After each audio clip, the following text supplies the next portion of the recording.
जय हिंद। इस वीडियो में हम लोग समझेंगे कि असहयोग आंदोलन क्या है और महात्मा गांधी ने अंग्रेजों का सहयोग ना करने का पूरे देश में एक आंदोलन चलाया और कहा कि हम लोग को अब अंग्रेजों का सहयोग नहीं करना है। आखिर क्यों महात्मा गांधी ने ऐसा किए थे, इसको हम लोग समझें।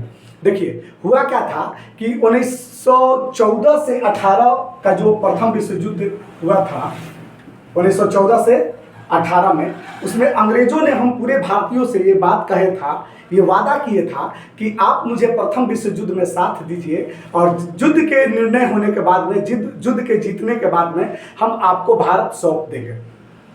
इसी में महात्मा गांधी ने पूरे देशवासियों से एक अपील किया कि हम सबको प्रथम विश्व युद्ध में अंग्रेजों का साथ देना चाहिए और हम पूरे भारतीय प्रथम विश्व युद्ध में अंग्रेजों का साथ दिए। लेकिन प्रथम विश्व युद्ध के समाप्ति के बाद कुछ और स्थिति बदल गई। अंग्रेजों ने हमें इनाम के तौर पे, जो हम लोगों ने अंग्रेजों का साथ दिए थे प्रथम विश्व युद्ध में, वो इनाम के तौर पे हम पे एक रॉलेट एक्ट नियम ला करके थोप दिया। उसके बाद जालियांवाला बाग, हंटर आयोग, खिलाफत आंदोलन, ये सब हमें ऐसा ऐसा चीज ला करके दिया जिसको इनाम को हम लोग आज तक भूल नहीं सकते हैं। देखिए, रॉलेट एक्ट क्या था, इसको समझ लीजिए। ये बिना गवाह और दलील का हम भारतीयों पर थोपा गया था। यानी हम लोग उसका प्रथम विश्व युद्ध में साथ दिए थे, उसी का ये इनाम हम लोग को दिया था कि बिना गवाह, बिना दलील का हम भारतीयों को पकड़ करके अरेस्ट कर लिया जाता था। यही उसका इनाम था, ये अवार्ड हमको दिया था। उसके बाद जालियांवाला बाग में, इसी के विरोध में हम लोग जालियांवाला बाग में हमारे नेताओं, कुछ नेतागण और पब्लिक वहां पर बैठ करके मीटिंग कर रही थी। उन निहत्थे लोगों पर गोली चलाने का जनरल डायर, अंग्रेज जो था अफसर, वो आदेश दिया। इसी तरह से हंटर आयोग ला दिया। इन सब चीजों को देखते हुए महात्मा गांधी ने बहुत उनकी भावनाओं को आहत हुआ और उन्होंने कहे, पूरे देश में बोले कि अब हम लोगों को अंग्रेजों का साथ नहीं देना है, यानी अंग्रेजों का असहयोग करना है। अब हमें सहयोग नहीं करना है। तो उसी को लेकर के असहयोग आंदोलन का प्रारंभ 1 अगस्त 1920 ईस्वी को हुआ था। कब हुआ था? 1 अगस्त 1920 ईस्वी को। लेकिन दुर्भाग्य की बात यही है कि जब ही इस आंदोलन का शुरुआत हुआ, त्यों ही इस आंदोलन के एक बहुत बड़ा नेता बाल गंगाधर तिलक की मृत्यु हो जाती है। इसी आंदोलन के पीरियड में, जब ही आंदोलन शुरू होता है, बाल गंगाधर तिलक की मृत्यु हो जाती है। अंग्रेजों ने इससे पहले वो समझ गया था कि अब भारतीय जो है आक्रोश हो रहे हैं मेरे प्रति, तो उन्होंने हिंदू मुस्लिम का लफड़ा लगाना शुरू कर दिया था। बहुत सारे जगहों पर हिंदू मुसलमान का भावना खराब करने के लिए हिंदू को मुसलमानों के विरोध में और मुसलमानों को हिंदुओं के विरोध में उकसाना शुरू कर दिया था। तब तक बाल गंगाधर तिलक का मृत्यु हो गया।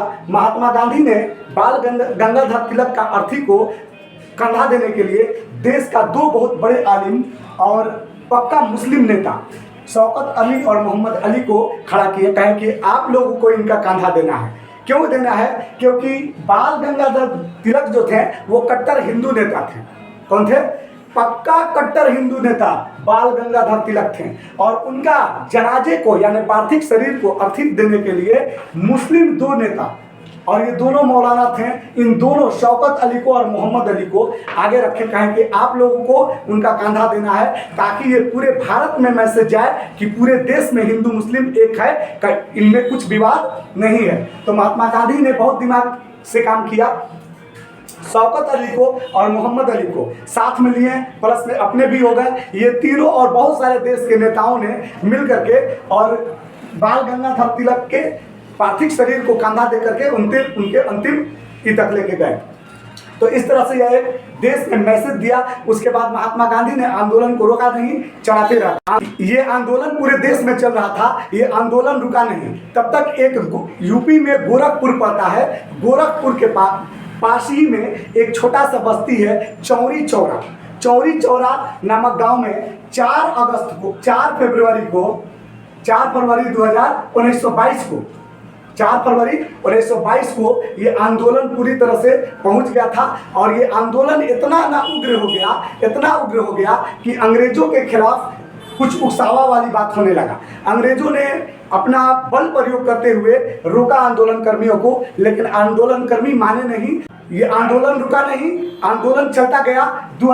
1922 ईस्वी में यानी 4 फरवरी 1922 ईस्वी में ये आंदोलन यूपी के गोरखपुर के पास एक चौरी चौरा गांव है, वहां पर पहुंचा।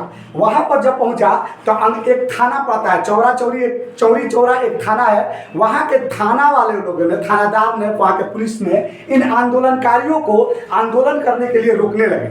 इसमें से बहुत सारे गरम दल के नेता भी थे। ये गरम दल के जो नेता थे, आंदोलनकारी थे, ये उग्र हो गए और उनको पकड़ने का कोशिश किया, मारपीट करने का कोशिश किया उनसे, लेकिन वो पुलिसकर्मी थाना में जा करके अपने आप को बंद कर लिया थाना के अंदर।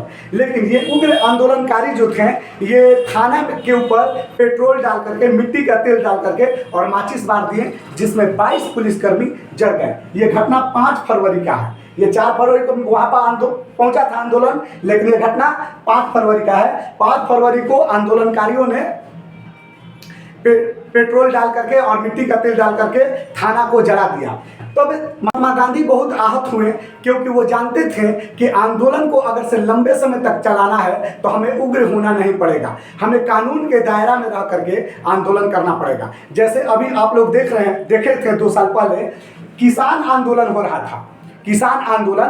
था। जितना भी किसान थे एकदम शांतिपूर्वक दिल्ली में भाजपा सरकार के विरुद्ध में आंदोलन कर रहे थे।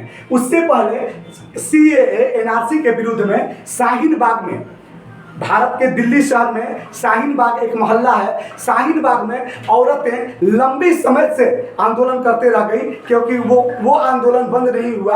और भारत के बहुत सारे जगहों पर जहाँ आंदोलन हो रहा था वहाँ का आंदोलन बंद हो गया था, लेकिन शाहीन बाग की आंदोलन बंद नहीं हुआ था। क्यों? क्योंकि शाहीन बाग का जो आंदोलन था वो कानूनी आंदोलन था, वो कानून के तहत आंदोलन कर रहे थे, शांति माहौल से आंदोलन कर रहे थे। तो इस बात को गांधी जी जान रहे थे कि आंदोलन तब तक सफल हो सकता है जब तक से हम उग्र ना होंगे। जिस दिन हम उग्र हो जाएंगे, जिस दिन हमारी पार्टी उग्र हो जाएगी, जिस दिन आंदोलन उग्र हो जाएगा, उस दिन आंदोलन ना होकर के सरकार जबरदस्ती ताकत के बल पे रुकवा सकती है, क्योंकि भीड़ से किसी भी समस्या का समाधान नहीं होने वाला है। तो गांधी जी इस चीज को देखते हुए 12 फरवरी 1922 ईस्वी को आंदोलन को स्थगित कर दिया। समझ आ रहा है? मैं समझता हूं कि आपको असहयोग आंदोलन के बारे में बढ़िया से समझ में आ गया होगा। तब तक के लिए जय हिंद।